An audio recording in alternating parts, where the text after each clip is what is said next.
पाठ 14 प्रकृति की गोद में।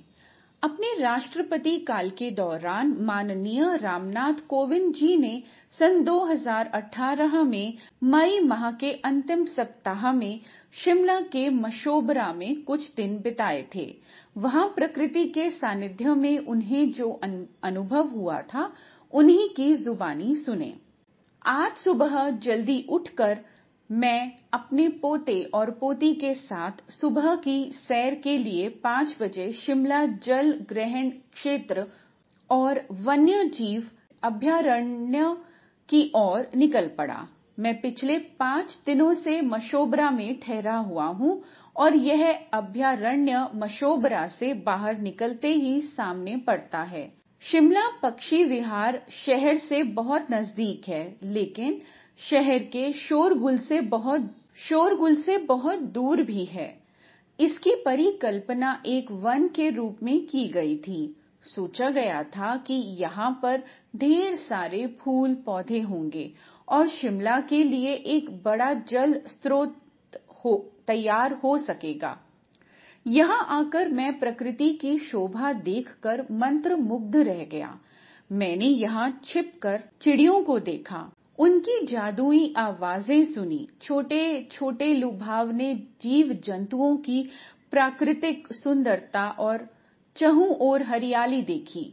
सीधे तनकर खड़े देवदार और ओक के वृक्ष देखे, छोटे बच्चों की खिलखिलाहट सुनी और महसूस किया कि मशोबरा का अपना अलग ही स्वर्ग है। मैंने प्रकृति को उसके भव्यतम रूप में देखा। मैंने यह भी अनुभव किया कि यहाँ प्रकृति किस तरह से मनुष्य की चिंता करती है। यहाँ के वन किस तरह से शिमला और इसकी जनता का पोषण करते हैं। यह प्रकृति ठीक उसी तरह हमारी देखभाल करती है जैसे कोई माँ अपनी संतान का भरण पोषण करती है। प्रकृति हमें प्यार करती है और हम उसे प्यार करते हैं। कभी कभी ऐसा भी होता है कि किसी साधारण सी यात्रा में भी कोई बड़ा विचार पनप जाता है।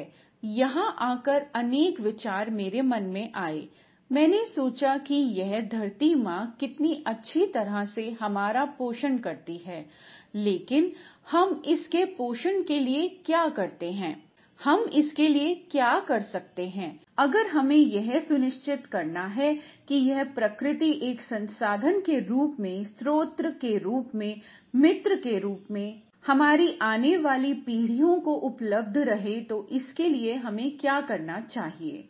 हमारे पास आज इन प्रश्नों के बहुत स्पष्ट उत्तर नहीं हैं, लेकिन प्रकृति एवं पर्यावरण के क्षेत्रों में आज की पीढ़ी जो कुछ भी निवेश कर रही है, उसी पर हमारे इन सवालों का जवाब निर्भर है।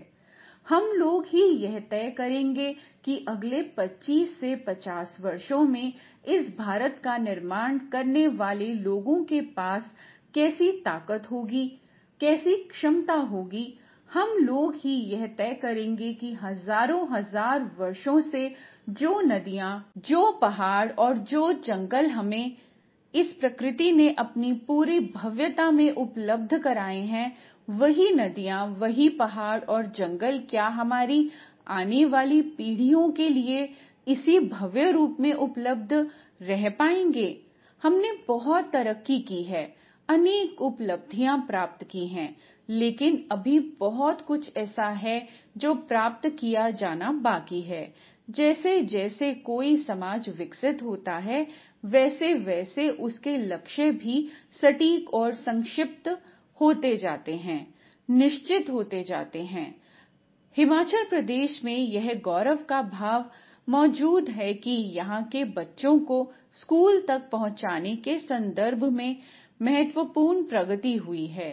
दूसरे राज्य भी हैं जिन्होंने स्कूलों में बच्चों के दाखिले के मामले में सराहनीय प्रगति की है, लेकिन हमारा अगला लक्ष्य स्कूलों के नामांकन से आगे शिक्षा के क्षेत्र में उनकी उपलब्धियों पर होना चाहिए। हमारे बच्चे कक्षाओं तक पहुंच तो रहे हैं, लेकिन वहां जाकर वे कितना कुछ सीख पा रहे हैं, कितना ज्ञान अर्जित कर पा रहे हैं, आने वाले युग के लिए हम उन्हें किस प्रकार तैयार कर पा रहे हैं, कितना तैयार कर पा रहे हैं? ये सवाल ऐसे हैं जो हर माँ बाप को परेशान कर रहे हैं।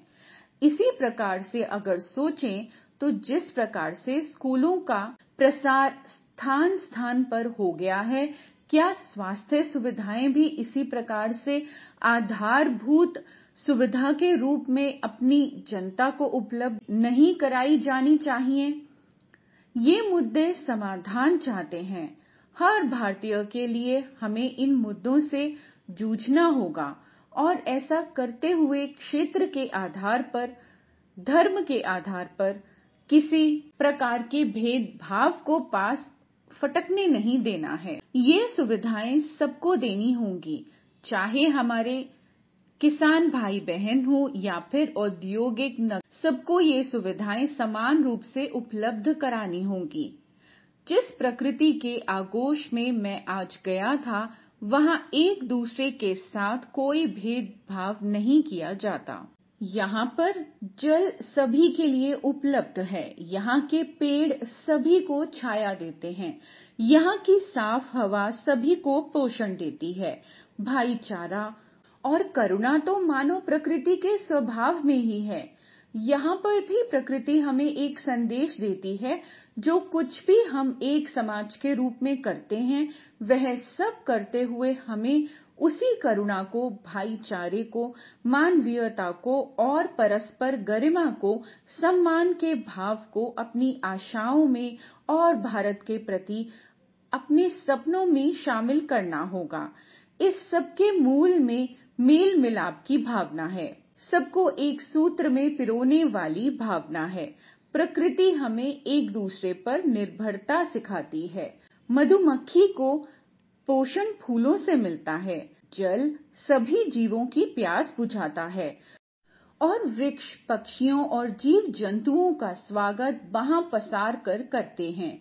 मेल जोल में एकात्मकता में एक प्रकार का संगीत महसूस होता है। ऐसा लगता है कि जैसे कोई ईश्वरीय बंधन है इन सब के बीच। जीवधारी चाहे छोटा हो या बड़ा, शांत हो या शोर मचाने वाला, सभी को मिलजुल कर साथ साथ पुष्पित पल्लवित होने देती है हमारी प्रकृति। वह सबको आगे बढ़ने का अवसर प्रदान करती है। मानव जाति को भी प्रकृति से यह गुण सीखना चाहिए। भारत को प्रकृति से अनुपम वरदान मिला है, इसलिए आइए हम सब मिलकर उस एकात्मकता को और हर एक व्यक्ति को अपनी यह आकांक्षा पूरी करने, अपने सपनों और अपने भाग्य के लिखे को पूरा कर पाने में सहायक बने। इसे हमें एक राष्ट्रीय आंदोलन का रूप देना होगा। भारत का ऋण है हमारे ऊपर और हमें अपने वर्तमान का यह ऋण चुकाना है। आइए धरती माँ का, प्रकृति का यह ऋण हम उतार कर जाएं।